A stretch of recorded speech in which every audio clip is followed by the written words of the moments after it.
إن الحمد لله نحمده ونستعينه ونستغفره ونعوذ بالله من شرور أنفسنا ومن سيئات أعمالنا من يهده الله فلا مضل له ومن يضلل فلا هادي له وأشهد أن لا إله إلا الله وحده لا شريك له وأشهد أن محمدا عبده ورسوله أما بعد. Louange Allah, le Créateur des cieux et de la terre, on le loue tout ce qu'il nous apporte comme bien et comme grâce. On lui demande de prier sur son prophète Mohammed sallallahu alayhi wa sallam, sa famille, ses compagnons et tous ceux qui les ont suivis jusqu'au jour de la rétribution. Celui qu'Allah a guidé, personne ne peut l'égarer. Celui qu'Allah a égaré, personne ne peut le guider. Alors nous sommes toujours dans l'explication des trois fondements, l'explication du Cheikh Ibn Uthaymin, qu'Allah lui fasse miséricorde. On s'était arrêté sur le verset que le Cheikh a cité ici, ou les versets que le Cheikh a cités. Donc après avoir mentionné les quatre choses qui sont obligatoires sur nous de connaître, le Cheikh a dit وَالدَّلِيلُ قَوْلُهُ تَعَالَى وَالْعَصْرِ إِنَّ الْإِنسَانَ لَفِي خُسْرٍ إِلَّا الَّذِينَ آمَنُوا وَعَمِلُوا الصَّالِحَاتِ وَتَوَاصَوْا بِالْحَقِّ وَتَوَاصَوْا بِالصَّبْرِ. Ensuite, le Cheikh a cité la preuve. Quelle est la preuve qui justifie les quatre choses qu'il a citées ici? Connaître, n'est-ce pas, la connaissance, qui est donc de connaître Allah, son prophète, la religion de l'islam avec des preuves, la pratique, la da'wa et la patience. Quelle est la preuve de cela? Il cite ici, n'est-ce pas, cette sourate-là, où Allah dit, par le temps, certes, l'homme est en perdition, l'homme est perdu, sauf ceux qui ont cru et qui ont fait des bonnes œuvres, qui ont œuvré. Donc les gens sont perdus. Les gens sont quoi? Ils sont perdus. Allah dit sauf ceux qui ont cru et qui ont fait des bonnes œuvres et qui s'enjoignent mutuellement la vérité. Qui s'enjoignent mutuellement la vérité. Ils se disent la vérité entre eux. Et qui s'enjoignent mutuellement la patience. Le Cheikh Ibn Uthaymin dit ici والدليل أي على هذه المراتب الأربعة قوله تعالى والعصر. Il dit ici, quand le Cheikh a dit le dalil, c'est-à-dire la preuve des quatre choses qu'il a citées avant là, il dit, Allah a dit والعصر, par le temps. Il dit ici أقسم الله عز وجل في هذه السورة بالعصر الذي هو الدهر وهو محال الحوادث من خير وشر. Il dit, Allah a juré, n'est-ce pas, dans cette sourate par le temps, qui est donc, n'est-ce pas, ce dans quoi les événements se produisent, le bien comme le mal. Allah a juré, qu'est-ce qu'il a juré ici par rapport à quoi? Il dit ici, فَأَقْسَمَ اللَّهُ عَزَّ وَجَلْ بِهِ عَلَى أَنَّ الْإِنسَانَ كُلَّ الْإِنسَانِ في خسر إلا من اتصف بهذه الصفات الأربع. Il dit ici, Allah a juré que tous les hommes sont perdus. Tous les hommes sont dans la perdition, sauf ceux-là qui remplissent les quatre caractéristiques qui ont été citées dans le verset. Il dit Al-Iman wal-amal as-salih wa tawasi bil-haq wa tawasi bis-sabr. Il dit premièrement la foi, les œuvres, les bonnes œuvres. Troisièmement, le fait de s'enjoindre mutuellement la vérité et le fait de s'enjoindre mutuellement la patience. Le cheikh dit Qala Ibn al-Qayyim rahimahullah Jihadun nafs arba'u maratib. Il dit ici que Ibn al-Qayyim a dit le combat de l'âme est de 4 degrés. Ihdaha an yujahidaha ala ta'allum al-huda wa din al-haq الذي لا فلاح لها ولا سعادة في معاشها ومعادها إلا به. Il dit ici, premièrement, il faut combattre ton âme, à faire quoi? Pour l'apprentissage, pour apprendre à guider la religion de vérité. La religion de vérité, n'est-ce pas? Et la guider, sans lesquelles il n'y a ni succès, ni bonheur dans la vie d'ici-bas et dans la vie de l'au-delà. Il faut combattre ton âme dans l'apprentissage. Pourquoi? Parce que comme le prophète Mohammed sallallahu alayhi wa sallam a dit, dans un hadith rapporté par Ibn Hibban, il dit « Inna li kulli amalin shirra ». Le prophète Mohammed sallallahu alayhi wa sallam dit « Pour chaque œuvre, il y a une motivation. Wa li kulli shirra fatra ». Et il dit « Chaque motivation aussi, il y a un temps de faiblesse, un temps de relâchement. » Ça veut dire quoi? Ça veut dire que chaque œuvre, tu vas trouver la motivation, tu es motivé pour faire ça. Et il y a un moment où il y a une faiblesse. Toutes les œuvres, c'est comme ça. C'est pourquoi vous allez voir, lorsque quelqu'un commence une action, il est très motivé au début. Mais avec le temps, il commence à faire quoi? À avoir un peu la paresse. Donc le prophète a dit, chaque œuvre, il y a une motivation. Et chaque œuvre aussi, il y a quoi? Il y a un temps de faiblesse. Qu'est-ce que le serviteur doit faire? Il doit rester au juste milieu. Le serviteur ne doit pas, n'est-ce pas, exagérer dans la motivation. Il ne doit pas aussi exagérer dans quoi? Dans le relâchement. Donc le cheikh a dit, il faut combattre ton âme, n'est-ce pas, pour apprendre à la guider. Parce que ça, c'est un combat. Ce n'est pas tout le monde qui peut faire ça. Patienter pour apprendre la religion, c'est un combat. Il dit ici donc, deuxièmement, Al-Thaniyatu an yujahidaha ala al-amali bihi ba'da ilmihi. Deuxièmement, combattre maintenant ton âme, pour mettre ça en pratique, ce que tu as appris là. Ça aussi c'est un combat, c'est un djihad. Donc venir apprendre, c'est un djihad. Ce n'est pas tout le monde qui a la patience là. De même aussi, mettre en pratique ce que tu as appris là. C'est aussi quoi? C'est aussi un djihad. Les prières qu'on fait là, les 5 prières là, c'est un djihad. Ce n'est pas tout le monde qui arrive à faire ces 5 prières là. Ce n'est pas tout le monde qui vient à la mosquée. Même ceux qui prient, il y en a qui ne viennent pas à la mosquée. Donc venir même à la mosquée aussi, c'est un djihad. Vous voyez? Le cheikh dit Al-Thalithatu an yujahidaha ala da'wati ilayhi wa ta'limihi man la ya'lamuhu. Il dit, troisièmement, combattre le nafs à faire la da'wa. Appeler les gens à la vérité. Ça aussi, c'est un combat. Ta famille, tes oncles, ta femme, tes enfants, tu leur dis ça, c'est pas bien, ça, c'est bien. Tu es en train de faire la da'wa. Il faut faire comme ça, il ne faut pas faire comme ça. C'est la da'wa. Ça aussi, c'est un djihad, c'est un combat. Il dit Ar-rabi'atu an yujahidaha ala as-sabri ala mashaqi ad-da'wa ila Allah wa adha al-khalqi wa yatahammal dhalika kullahu lillah. Il dit, quatrièmement, il doit maintenant combattre son nafs, son âme, afin de patienter aux difficultés qu'il va rencontrer dans la da'wa et la nuisance des créatures sur lui, dans ce que les gens vont lui faire comme nuisance. Il supporte cela, tout ceci pour Allah. Il supporte pour Allah. Le cheikh dit فَإِذَا اسْتَكْمَلَ هَذِهِ الْمَرَاتِبَ الْأَرْبَعِ صَارَ مِنَ رَبَّانِيِّينَ. Il dit ici maintenant il a complété ces 4, n'est-ce pas, degrés là. Il est donc parmi les bien guidés, parmi les adorateurs, les savants. Alors ici là, il y a un ishkal, il y a un problème. Dans le verset, Allah a dit Innal insana lafi khusrin. Certes, l'homme est en perdition, l'homme est perdu. Est-ce que ici là, l'homme ici là, il s'agit de tout le monde, donc les mécréants et les musulmans? Est-ce qu'il s'agit uniquement des mécréants ici, ou bien c'est tout le monde, croyants comme mécréants? Ici les savants divergent. Certains gens de science ont dit ici là, il s'agit des mécréants. Et d'autres ont dit c'est général. Et ce qui est sahih, c'est général. Il ne s'agit pas seulement des mécréants ici là. Tout le monde est concerné. Le dalil, c'est le alif wa lam là qui est venu dans al-insan. Ça montre la généralité. Innal insan, l'homme. En français on dit homme avec grand H. Donc ça englobe les hommes et les femmes. Donc ici là, l'homme ici, il s'agit des musulmans et des mécréants.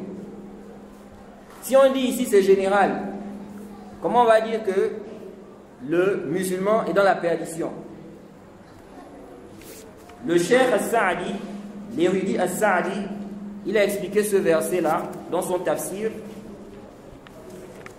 En expliquant ce verset-là, qu'est-ce qu'il dit?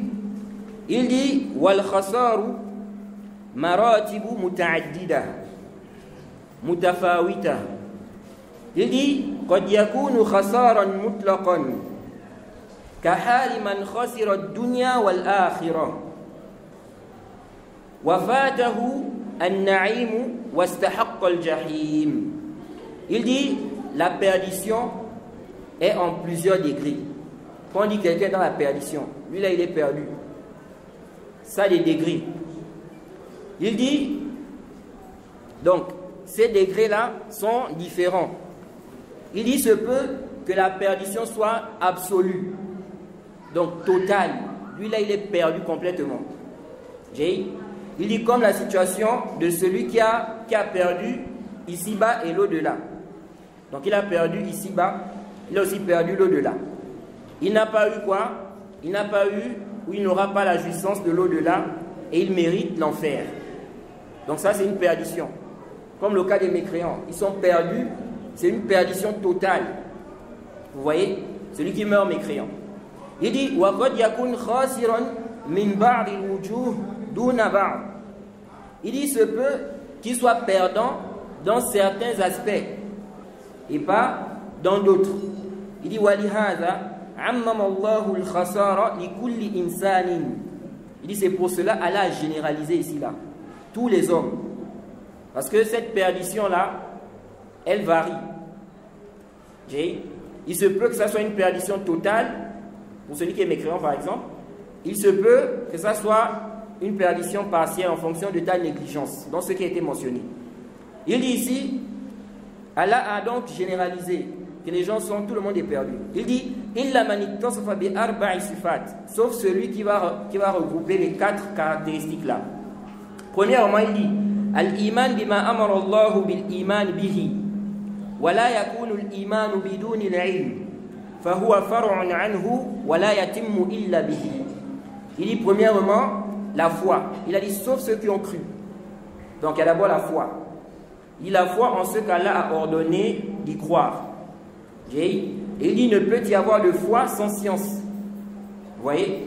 Donc, c'est une branche de la foi, la science. Il dit ici, deuxièmement, al-amal salih, les bonnes œuvres.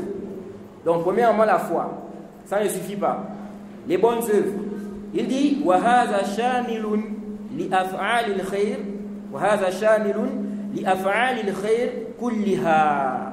Il dit ça, là, ça englobe toutes les bonnes actions. Al-zahirati wal-batinati al-muta'alliqati bihaqqi Allahi wa haqqi ibadihi wal-wajibati wal-mustahabba. Il dit ici, les œuvres, les bonnes œuvres là, quand on dit les bonnes œuvres, il dit c'est général, ça englobe toutes les bonnes œuvres. Donc ce n'est pas seulement la prière, ce n'est pas seulement le jeûne. Toutes les bonnes œuvres rentrent dedans.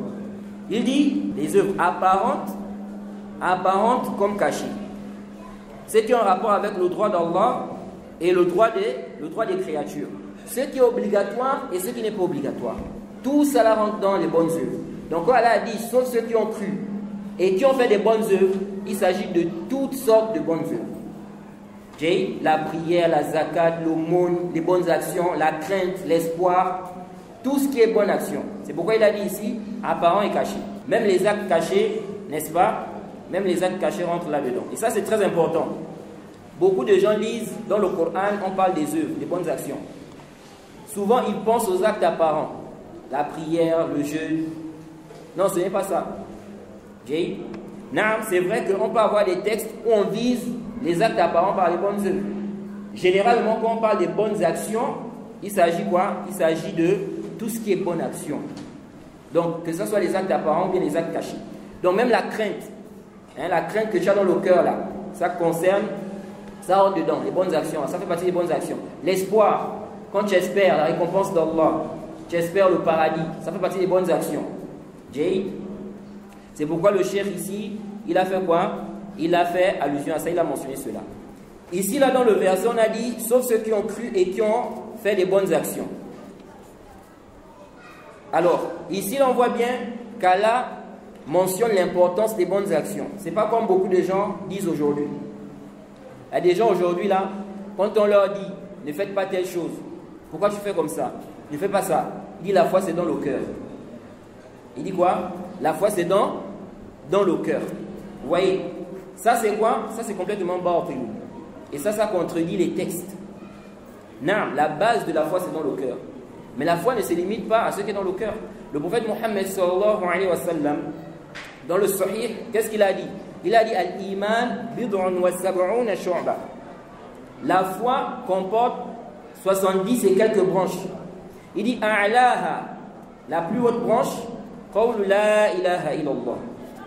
C'est de dire la ilaha illallah. C'est ce qui est au-dessus de tout. Même la prière là. La prière n'est pas au-dessus de la ilaha illallah. Contrairement à ce que certains peuvent penser.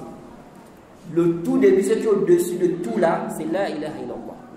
Sans la ilaha illallah, tu ne peux pas entrer au paradis. Ça c'est la clé de base. Donc, le prophète a dit la ilaha illallah, c'est le plus haut degré. Ensuite, il a dit adnaha, le plus bas degré, imatatul aza anit tariq. Le fait d'enlever ce qui peut gêner à la route. Le prophète a considéré ça comme bonne action, faisant partie de la foi. Vous voyez? Et pourtant, c'est un acte apparent. Donc, ça montre que ça fait partie de la foi. Et il a dit al-haya'u min al-iman, ou shu'batun min al-iman. Il a dit la pudeur est une branche de la foi, fait partie de la foi. La pudeur est un acte du cœur. Donc, ça montre que dans la foi aussi, n'est-ce pas, il y a quoi? Les actes du cœur. Donc, naam, nous disons la base de la foi, c'est dans le cœur. Mais la foi, n'est-ce pas, ne se limite pas à cela. Ok? Les paroles font partie de la foi. Les actes aussi font partie de la foi. C'est pourquoi vous allez voir que dans le Coran, Allah, lorsqu'il mentionne la foi, il mentionne aussi les bonnes actions. Ce n'est pas pour dire que les bonnes actions ne font partie de la foi, comme certains ont compris. Parce qu'il y a des sectes qui se sont égarés. Ils ont dit quoi? Allah dit par exemple Illa alladhina amanu wa amilu salihat.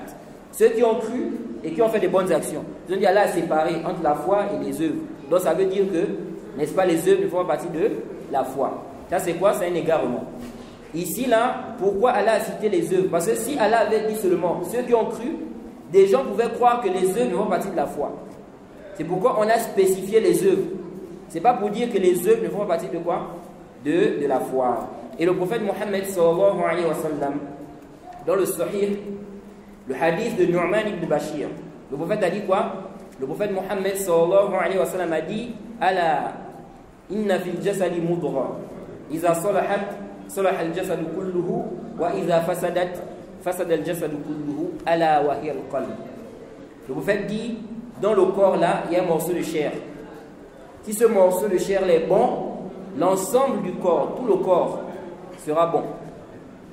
Vous voyez? Iza salahat salaha al jasadu kulluhu. Tout le corps sera bon.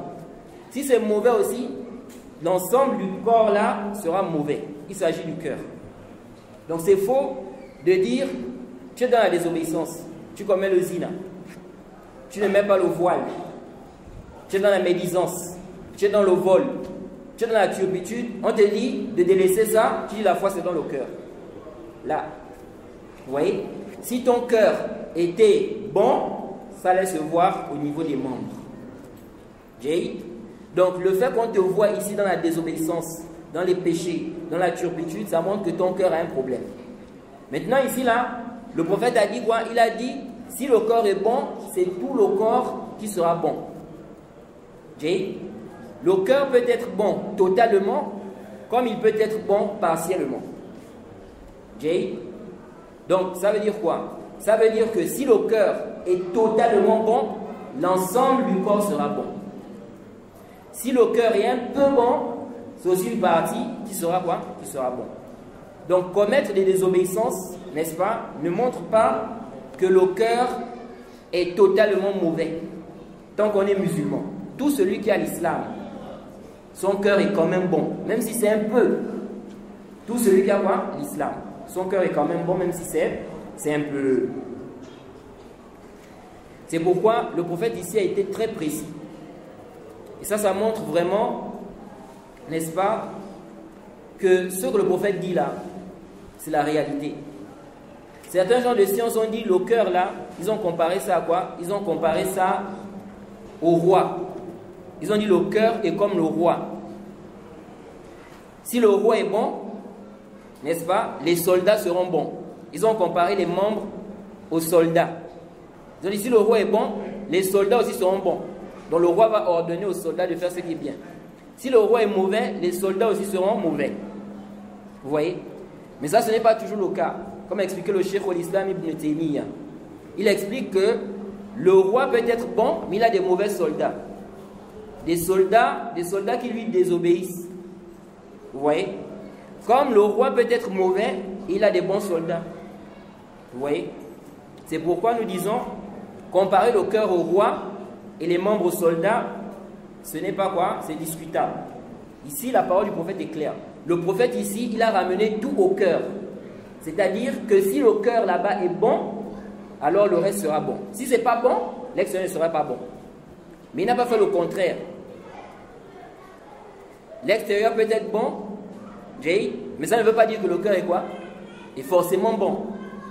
Comme le cas de quoi? L'hypocrite, qui montre en apparence qu'il est quoi? Il est sur une bonne voie, qu'il est croyant, qu'il est musulman, alors que en réalité, ce n'est pas cela. Donc si le cœur est bon, forcément l'extérieur sera bon. Si le cœur est mauvais, forcément l'extérieur sera mauvais. Mais ce n'est pas parce que l'extérieur est bon que forcément, n'est-ce pas, le cœur est bon. C'est-à-dire bon en apparence, selon ce qui nous apparaît, selon ce qu'on voit. Naam. Ensuite, le cheikh a dit quoi? Il dit فَاللَّهُ أَقْسَمَ فِي هَذِهِ السُّورَةِ بِالْعَصْرِ عَلَى أَنَّ كُلَّ إِنسَانٍ فَهُوَ في غيبة وخسر مهما كثر ماله وولده وعظم قدره وشرفه إلا من جمع هذه الأوصاف الأربعة. Le cheikh dit ici, Allah a juré dans cette sourate, n'est-ce pas, par le temps, que tous les hommes sont perdus. Quels que soient tes biens, quels que soient tes enfants, quelle que soit ta valeur auprès des gens. Le cheikh dit, l'homme est perdu. Il est perdu. Sauf celui qui a regroupé quoi? Les quatre caractéristiques qui ont été citées ici. Là. Il dit ici, أحدها, donc premièrement, الإيمان ويشمل كل ما يقرب إلى الله تعالى من اعتقاد صحيح وعلم نافع.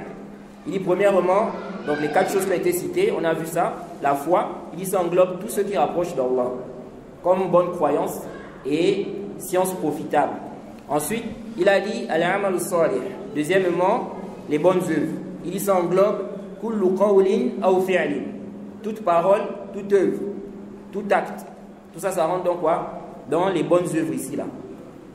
Ensuite, il a dit troisièmement, at-tawasu bil haqq. Le fait de s'ordonner mutuellement la vérité. Se dire la vérité. Ça, ce n'est pas bien. Ça, c'est bien. Ça, c'est interdit. On s'enjoigne mutuellement la vérité. Il dit وَهُوَ التَّوَاصِي عَلَى فِعْلِ الْخَيْرِ وَالْحَثُّ عَلَيْهِ وَالتَّرْغِيبُ فِيهِ. Donc on s'encourage à faire le bien, n'est-ce pas? On s'encourage à faire ce qui est quoi? Ce qui fait partie des bonnes actions. Il dit الرابع, quatrièmement, التواصي بالصبر بأن يوصي بعضهم بعضا بالصبر على فعل أوامر الله وترك محارم الله وتحمل أقدار الله. Donc il dit ici, quatrièmement, on s'enjoint mutuellement la patience. Donc ceux qui veulent être sauvés, ils doivent faire ce qui a été cité dans le verset là. La foi, les bonnes œuvres, n'est-ce pas? S'enjoignent mutuellement quoi? La vérité. Ok? Et la patience. C'est pourquoi on a dit, le verset là est général. Ça englobe tout le monde. Musulmans comme mécréants. Parce que, ici là on a dit quoi? Qui s'enjoignent mutuellement la vérité. Bon, si maintenant des gens ne s'enjoignent pas mutuellement la vérité, est-ce qu'on va dire qu'ils sont devenus mécréants? Ils ne vont pas réussir dans l'au-delà, de manière totale? Non. Ok? Tout dépend. Jay, en fonction de ta négligence, tu auras une perte. Tu seras dans la perdition. Vous voyez? Si ici, là, ta négligence, c'est une négligence qui te rend mécréant, c'est une perdition totale. Si ce n'est pas une négligence qui te rend mécréant, c'est une perdition partielle. Jay, de même la patience. Celui qui ne patiente pas, est-ce qu'on va dire qu'il est devenu mécréant? Non. Alors on a cité ça ici là. Ensuite le cheikh nous dit وَتَوَاسُ بِالْحَقِّ وَتَوَاسُ بِالصَّبْرِ يَتَضَمَّنَانِ الْأَمْرَ بِالْمَعْرُوفِ وَالنَّهْيَ عَنِ الْمُنْكَرِ. Il dit ici le fait de s'enjoindre mutuellement la vérité là, ça englobe, n'est-ce pas, le fait de s'enjoindre mutuellement la vérité et la patience, ça englobe le fait d'ordonner le bien et d'interdire le munkar. Vous voyez? Et le cheikh dit ici que le fait d'ordonner le bien et interdire le munkar, c'est ce sur quoi la communauté repose. La réforme de la communauté se trouve dans ça. La victoire de la communauté se trouve dans ça. Notre victoire, c'est dans ça. Le fait d'ordonner le bien, interdire le blâmable. Vous voyez? Les gens font les munkarat, on ne parle pas, on ne dit rien. Non, il ne faut pas parler. Si on parle, il va se fâcher. Si on parle, les gens vont se fâcher. Ça, c'est quoi? Ça, c'est l'humiliation qu'on est en train d'appeler. Notre bonheur se trouve dans le fait d'ordonner le bien, interdire le blâmable. On dit la vérité, n'est-ce pas? Bien évidemment, avec sagesse, et on s'enjoint mutuellement la patience. Le cheikh ici dit, Allah a dit, Kuntum khayra ummatin ukhrijat linnas, ta'muruna bil ma'ruf, wa tanhawna 'anil munkar, wa tu'minuna billah. Vous êtes la meilleure communauté qu'on ait fait surgir pour les gens. Vous ordonnez le bien et vous interdisez quoi? Le blâmable. Et vous croyez en Allah. C'est pour cela qu'on est la meilleure communauté. Donc si on enlève, on dit maintenant on ne fait plus, on n'ordonne plus le bien, on n'interdit plus le blâmable, ça c'est quoi? Ça c'est, n'est-ce pas, le danger qu'on est en train d'appeler. Alors ici là, il y a des masaïl par rapport au fait d'ordonner le bien et interdire le mal. Premièrement, quel est le jugement du fait d'ordonner le bien et interdire le blâmable? Les savants ont divergé par rapport à ça, mais ce qui est plus proche des textes, ordonner le bien, interdire le blâmable, c'est une obligation collective, fardu kifaya. Ça veut dire quoi? Ça veut dire que si quelqu'un l'a fait, si des gens l'ont fait, ici là, les autres n'ont plus de péché. Quelqu'un est en train de faire quelque chose qui est munkar. Par exemple, là dans la mosquée, quelqu'un fait quelque chose qui est munkar. Il est obligatoire pour nous de réprimander cela. Parce que le prophète Mohammed sallallahu alayhi wa sallam a dit dans le Sahih Muslim, le hadith d'Abi Sa'id al-Khudri, il a dit Man ra'a minkum munkaran falyughayyirhu biyadihi fa in lam yastati' fa bi lisanihi fa in lam yastati' fa bi qalbihi dhalika ad'afu al-iman. Celui parmi vous qui voit un mal, il doit changer ça. C'est un ordre. Avec ses mains. S'il ne peut pas, avec sa langue, il doit parler. S'il ne peut pas, avec son cœur, c'est le plus bas degré de la foi. Donc le cœur, c'est quand tu ne peux pas. Tu ne peux pas réprimander ça. Par exemple, on t'empêche de réprimander ça. Ou bien, tu as une raison, n'est-ce pas, valable. Ici, là, tu réprimandes avec le cœur. Donc, cette obligation-là, si les musulmans ont fait ça, les autres n'ont plus de péché. Donc, quelqu'un fait un munkar, il y a un musulman qui s'est levé pour réprimander ça. C'est bon. Mais si personne ne réprimande et qu'on a la capacité de le faire et on ne le fait pas, ici on a tous le péché. C'est-à-dire tous ceux qui ont la capacité de le faire. C'est pourquoi l'imam Nawawi dit dans son explication du Sahih Muslim au tome 2, page 23, il dit Innal amra bil ma'ruf wal nahy 'anil munkar fardu kifaya. إذا قام به بعض الناس سقط الحرج عن الباقين. Il dit ici, ordonner le bien, interdire le blâmable, c'est une obligation collective. Si des gens ont fait ça, ça suffit. Le blâme ou bien la gêne est levée sur les autres. Il dit وَإِذَا تَرَكَهُ الْجَمِيعُ أَثِمَ كُلُّ مَنْ تَمَكَّنَ مِنْهُ بِلَا عُذْرٍ وَلَا خَوْفٍ. Il dit maintenant si tout le monde a délaissé, personne ne réprimande. Quelqu'un est là, il fait le zina. Il dit qu'il fait le zina. Personne ne blâme ça. Personne ne réprimande ça. Ou bien quelqu'un fait une bid'a. On sait tous que c'est une bid'a. Personne ne parle. Personne ne dit qu'il ne faut pas faire ça. C'est interdit. L'imam Nawawi dit إِذَا تَرَكَهُ الْجَمِيعُ أَثِمَ كُلُّ مَنْ تَمَكَّنَ مِنْهُ بِلَا عُذْرٍ وَلَا خَوْفٍ. Si tout le monde a délaissé cela, il dit tous ceux qui ont la capacité de réprimander ou de changer ça, ils ont le péché. Tous ceux qui ont la capacité et qui ont délaissé, sans excuse ni peur, ils ont le péché. L'imam Nawawi a été précis. Il a dit tous ceux qui ont la capacité Tous ceux qui ont la capacité. Et il a dit sans excuse. Donc ils n'ont pas d'excuse. Donc il faut avoir la capacité. Il faut avoir une excuse. Donc si tu n'as pas l'excuse, tu as le péché. Vous voyez? Généralement les gens disent le fardu kifaya, si un groupe de musulmans, n'est-ce pas, fait cela, le reste n'a plus de problème. Si tout le monde délaisse, tout le monde a le péché. Mais ce qui est plus précis, ce n'est pas tout le monde qui a le péché. C'est tous ceux qui ont la capacité de changer ou de réprimander et qui ne l'ont pas fait sans excuse. Ce sont eux qui auront le péché. Donc celui, par exemple, supposons, on est là, dans la mosquée, quelqu'un fait un munkar. Il y a quelqu'un, par exemple, qui est au fond de la mosquée là-bas. Il n'a pas vu ça. Personne n'a réprimandé ici. Tous ceux qui ont vu, ils savent que c'est munkar. Ils n'ont pas blâmé, ils n'ont pas parlé. Ils ont la capacité. Mais celui qui est au fond là-bas, il ne sait pas, par exemple. Ici, là, lui, il n'a pas le péché. Parce que lui, il ne sait pas. Ok? De même, comme on a dit, il faut avoir quoi? Il faut avoir la capacité.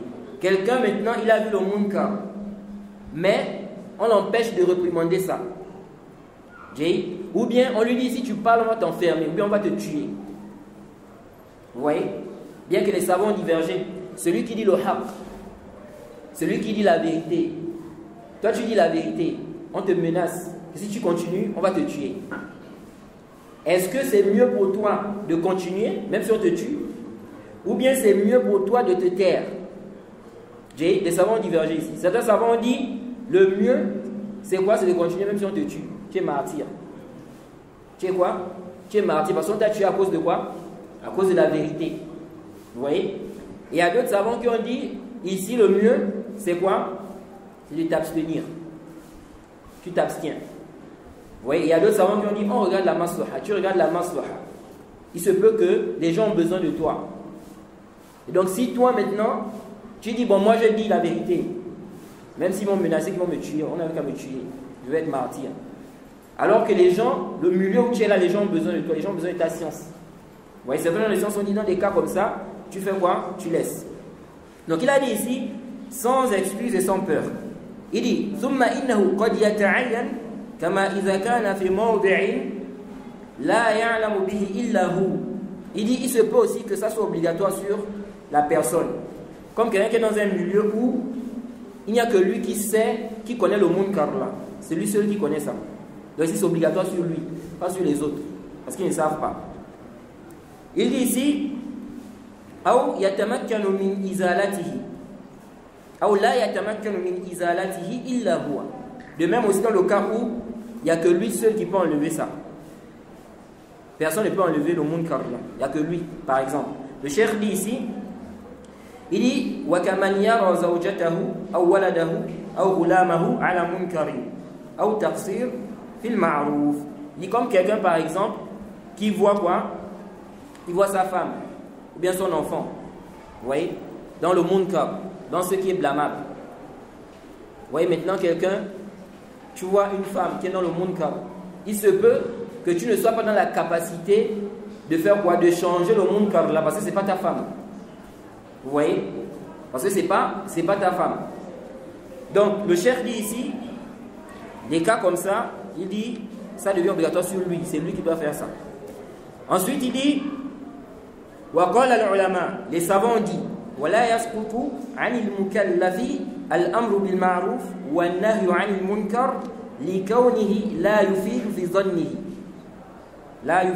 في ظنه بل يجب عليه فعله فإن الذكر تنفع المؤمنين وقد قدمنا أن الذي عليه الأمر والنهي للقبول كما قال الله عز وجل وما على الرسول إلا البلاغ. Il dit ici, les savants disent que l'obligation d'ordonner le bien interdit le blâmable, ça ne tombe pas, n'est-ce pas? Parce que tu penses que ce ne sera pas profitable. Il dit c'est obligatoire pour toi d'ordonner le bien et d'interdire le blâmable, même si tu penses que ce ne sera pas profitable. Il dit car Allah a dit, le rappel profite aux croyants. Il dit, et on a déjà expliqué que ce qui est obligatoire aux serviteurs, c'est d'ordonner le bien, interdire le blâmable. Ce n'est pas l'acceptation. Que les gens acceptent, ça c'est pas sur toi. C'est pas une obligation sur toi. Ce qui est obligatoire pour toi, c'est de dire la vérité. Maintenant, accepter là, c'est pas sur toi. Ensuite, il dit ici, Allah a dit au prophète, il n'incombe au messager que de transmettre. Ok? Sourate 5, verset 99.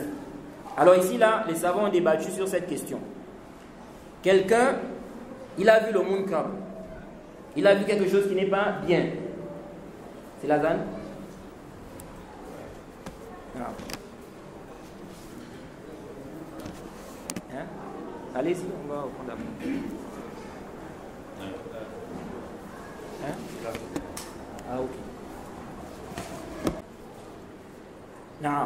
Je disais tantôt que les savants divergeaient ici. Quelqu'un a vu le munkar, mais il sait que si il blâme ça, ça ne va pas être profitable. Donc ça ne sert à rien en fait. Parce que même s'il blâme, ils ne vont pas accepter. Ils ne vont pas faire. Est-ce qu'il est obligatoire pour lui de quand même blâmer? Certains savants disent obligatoire, comme l'imam Nawawi ici. Il dit, même si tu penses que ce ne sera pas profitable, il faut quand même faire. Il dit, parce que ce qui est obligatoire pour toi, c'est de transmettre. Ce n'est pas l'acceptation. Qu'ils acceptent, n'est-ce pas? Ça, ce n'est pas de ton ressort. C'est pourquoi c'est venu dans la sourate 7, verset 164, lorsqu'Allah nous a parlé, n'est-ce pas, des communautés précédentes. Il a dit, وَإِذْ قَالَتْ أُمَّةٌ مِّنْهُمْ لِمَ تَعِظُونَ قَوْمًا اللَّهُ مُهْلِكُهُمْ أَوْ مُعَذِّبُهُمْ عَذَابًا شَدِيدًا قَالُوا مَعْذِرَةً إِلَى رَبِّكُمْ وَلَعَلَّهُمْ يَتَّقُونَ. Des gens, un groupe, a dit à un autre groupe, pourquoi vous exhortez des gens qu'Allah va faire périr, qu'Allah va châtier d'un châtiment dur? Donc, en fait, ils ont voulu dire aux autres que ça sert à quoi de parler à ces gens-là. Ils ont dit quoi? Ils ont dit, c'est pour enlever notre responsabilité vis-à-vis d'Allah. Donc, on enlève l'obligation sur nous. On n'a plus l'obligation de parler parce qu'on a déjà fait notre obligation. Et ils ont dit, peut-être qu'ils vont craindre aussi. Donc, peut-être qu'ils vont craindre, peut-être qu'ils vont suivre, peut-être qu'ils vont accepter. Vous voyez? Dans ce verset, on voit qu'ils ont fait quoi? Ils ont aussi enlevé, ils ont dit c'est pour enlever notre responsabilité. Parce que toi, tu as une obligation. L'obligation d'ordonner le bien, interdire le blâmable. Jay. Maintenant, si ces gens-là ne vont pas accepter, ils ne vont pas accepter ce que tu dis, mais tu as déjà fait ton obligation. Ici, là, la première fois, il n'y a pas d'ishkal. La première fois, il n'y a pas d'ishkal. C'est obligatoire sur toi, tu réprimandes, ok? Même si eux, ils ne vont pas accepter. Toi, tu as enlevé ton obligation sur toi. Maintenant, le problème, c'est est-ce que répéter là, c'est toujours obligatoire?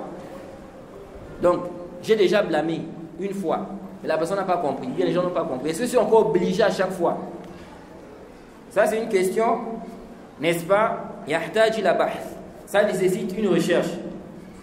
J'ai écouté le cheikh Ibn Uthaymin, qu'Allah lui fasse miséricorde, on lui a posé la question sur ça. Quelqu'un lui a dit, ma famille, par exemple, quelqu'un dans sa famille, hein, il réprimande, par exemple, certaines choses que la famille fait. Mais parfois il répète ça. Est-ce qu'il est obligé à chaque fois de réprimander? Le cheikh dit, Allah a dit, Ud'u ila sabili rabbika bil hikmati wal maw'izati al hasana wajadilhum billati hiya ahsan. Allah a dit, appelle vers le sentier de ton Seigneur avec la bonne exhortation et la sagesse. Il dit, quelqu'un par exemple, tu as vu qu'il rase la barbe. Tu lui as dit que c'est haram de raser la barbe. Vous faites à ordonner de garder, de laisser pousser la barbe. Un mois après, tu le vois, il n'a pas changé, il a encore rasé. Est-ce que tu es encore obligé de lui dire? Le cheikh Ibn Uthaymin dit non. Il dit ça fait partie de la sagesse. Ça fait partie de quoi? La sagesse. Comme je l'ai dit, c'est une mas'ala. Ça a besoin de quoi? De plus de bahth. Ça peut aussi revenir à la question de l'ordre. L'ordre, à la base l'ordre. Ça c'est une question qui est traitée chez les savants du usul. Lorsqu'on ordonne de faire quelque chose, est-ce que l'obligation, est-ce que ça implique la répétition? Ou bien la base c'est de faire ça une fois, ça suffit. Si tu as fait ça une fois, ça suffit. Sauf si on a un dalil qui montre qu'il faut répéter ça. Ça peut revenir aussi à cette question. Wallahu a'lam. Une autre mas'ala ici, c'est celui qui fait quoi? celui qui reprimande là, est-ce que pour réprimander là, c'est une condition que celui qui réprimande, il ne fait pas ce qu'il réprimande là? C'est-à-dire, quelqu'un maintenant, il dit à l'autre, il ne faut pas faire le zina. Est-ce que pour qu'il dise à l'autre, il ne faut pas faire le zina, il faut que lui-même il ne fasse pas zina? Si lui-même il fait zina, c'est haram pour lui de dire à l'autre de laisser zina. Quelqu'un maintenant, il ne jeûne pas. Il dit à l'autre, il faut jeûner. Le jeûne obligatoire. Est-ce que ici, là, on va dire que c'est haram pour lui d'ordonner à la personne de jeûner alors que lui-même, il ne fait pas quoi? Il ne jeûne pas. Il y a des gens comme ça aussi. Ils prennent ça comme argument pour ne pas accepter le haqq. Vous voyez, l'autre, il est dans le même péché que lui. Mais l'autre lui dit de ne pas faire ça. Il dit, mais toi-même, tu fais. Vous voyez? Mais toi-même, tu fais. En réalité, ça, c'est pas un bon comportement. Naam, sahih. Tu dois réprimander le munkar. C'est vrai, tu dois le blâmer pour ça. Tu ne fais pas ça. C'est interdit. Mais tu ne dois pas prendre ça comme argument pour faire quoi? Pour continuer dans le munkar. Lorsque tu seras devant Allah, quand Allah va t'interroger, tu vas dire quoi, Allah? C'est parce que j'ai vu l'autre qui faisait, moi aussi j'ai fait. Non. Quand on t'a interdit, l'interdiction c'est sur toi, c'est sur lui. Donc chacun doit faire des efforts pour délaisser ce qui est interdit. Donc maintenant, si lui il fait, il te dit il faut laisser, tu dois prendre ce conseil-là en considération. Bien que tu dois aussi quoi? Tu dois aussi lui dire de délaisser quoi? Le munkar. Ici, là aussi, les savants ont divergé par rapport à ça. Est-ce que celui qui ordonne, n'est-ce pas, le bien, qui interdit le munkar, est-ce qu'il faut qu'il soit dans une situation où on va dire, si tu ordonnes ça, il faut que toi-même tu fasses ça. Si tu interdis aussi, il faut que toi-même tu te délaisses. Alors la majorité des savants dit que ce n'est pas une condition. Celui qui ordonne le bien, il interdit le munkar, n'est-ce pas? Ce n'est pas une condition qu'il soit parfait. Ce n'est pas une condition pour ordonner. Pour ordonner.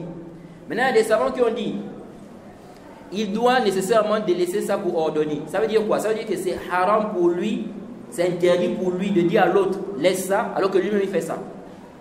Et ils ont cité plusieurs preuves. Parmi les preuves, c'est venu dans le Sahih Muslim. Le hadith d'Oussama ibn Zayd. Yuja'u birrajul yawm al-qiyamah fayulqa fi an-nar. On viendra avec un homme yawm al-qiyamah, il sera jeté en enfer. Fayajtami'u alayhi an-nas ou fayajtami'u alayhi ahlu an-nar. Les gens de l'enfer vont se retrouver auprès de lui. Ils vont se rassembler autour de lui. Fayaqulun, hey fulan, ma sha'nuka. Ils vont dire, oh un tel, quelle est ta situation? Alaysa kunta ta'muruna bil ma'ruf wa tanhana 'anil munkar. N'est-ce pas toi qui nous ordonnais? Donc ils se sont retrouvés en enfer là-bas. Ils sont venus autour de lui. Ils vont dire, n'est-ce pas toi qui nous ordonnais le bien et qui nous interdisais le munkar? Qu'est-ce qu'il va dire?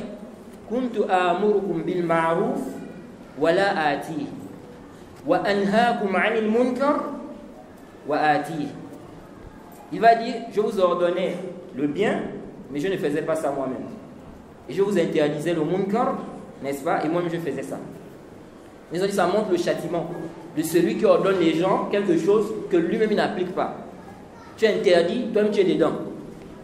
Ils ont aussi pris le verset où Allah dit Atamuruna an-nasa bil birr wa tansawna anfusakum. Vous voyez, vous ordonnez aux gens le bien alors que vous oubliez vos propres personnes. Alors que vous lisez le livre, vous ne raisonnez pas. Vous voyez, ils ont aussi pris le verset, n'est-ce pas, dans la sourate 61, verset 2. Voilà dit ya ayyuhal ladhina amanu lima taquluna ma la taf'alun. Kabura maqtan 'inda Allahi an taqulu ma la taf'alun. Ô vous qui avez cru, pourquoi dites-vous ce que vous ne faites pas? C'est une grande abomination auprès d'Allah que de dire ce qu'on ne fait pas. Ils ont pris ces preuves-là pour dire il n'est pas permis d'ordonner ce que toi-même tu ne fais pas, comme obligation, d'interdire ce que toi-même tu fais, comme péché. Vous voyez, ça c'est un débat. Il y a d'autres savants qui ont dit non, parce que tu as deux obligations ici. tu as deux obligations ici. Tu as l'obligation de délaisser ce qui est haram et tu as l'obligation d'interdire. Ils ont dit, si maintenant tu n'as pas fait l'une des deux obligations, ça ne veut pas dire que tu vas laisser l'autre. Tu dois faire l'autre aussi. Vous voyez? Et ça, c'est ce qui est sahih. Ce qui est sahih, ce n'est pas une condition. Pourquoi? Parce qu'il n'y a pas une dalil qui justifie que quoi? Que c'est une condition. Mais il faut bien comprendre la mas'ala ici. La mas'ala ici, ce n'est pas est-ce que c'est bien, n'est-ce pas, de ne pas mettre en application ce que tu ordonnes. Ce n'est pas ça la mas'ala. Les savants sont unanimes que ce que tu ordonnes qui est obligatoire là, tu dois mettre ça en application. Ce que tu interdis là, qui est haram là, tu dois délaisser ça. Là-bas, il n'y a pas de problème. Le débat, c'est est-ce que c'est haram pour toi d'interdire ce que toi tu fais. C'est là le problème. Jay, comme le temps est arrivé, on va s'arrêter ici. Inch'Allah, la semaine prochaine, on va revenir sur cette question pour essayer d'expliquer et voir aussi comment on doit comprendre toutes les preuves que certains gens de science ont citées ici pour justifier leur position. S'il y a une question, quand même, on va prendre. Bismillah. Non. Non. Pardon? Non. 10 premiers jours. Non. Les récompenses. Non. Le prophète Mohammed sallallahu alayhi wa sallam a dit, n'est-ce pas, que les 10 premiers jours, parlant des 10 premiers jours des Dhul-Hijjah du dernier mois, les œuvres sont plus aimées auprès d'Allah. Et les œuvres sont plus aimées auprès d'Allah pendant ces jours-là. Et ici, c'est général. Ça veut dire quoi?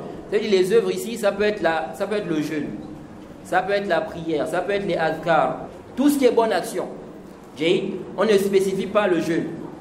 On ne spécifie pas le jeûne. C'est vrai que certains gens de science ont spécifié le jeûne, mais ce qui est sahih par rapport aux preuves, on ne spécifie pas le jeûne. Le jeûne fait partie des bonnes actions qui sont recommandées pendant cette période-là. Mais ce n'est pas spécifique. Ce n'est pas quoi spécifique. Donc, quelqu'un peut jeûner comme il peut faire une autre bonne action. Même si ce n'est pas quoi? Le jeûne. Non. On s'arrête ici. Il demande qu'à nous facile. C'est 40 la prière. سبحانك اللهم وبحمدك واشهد ان لا اله الا انت استغفرك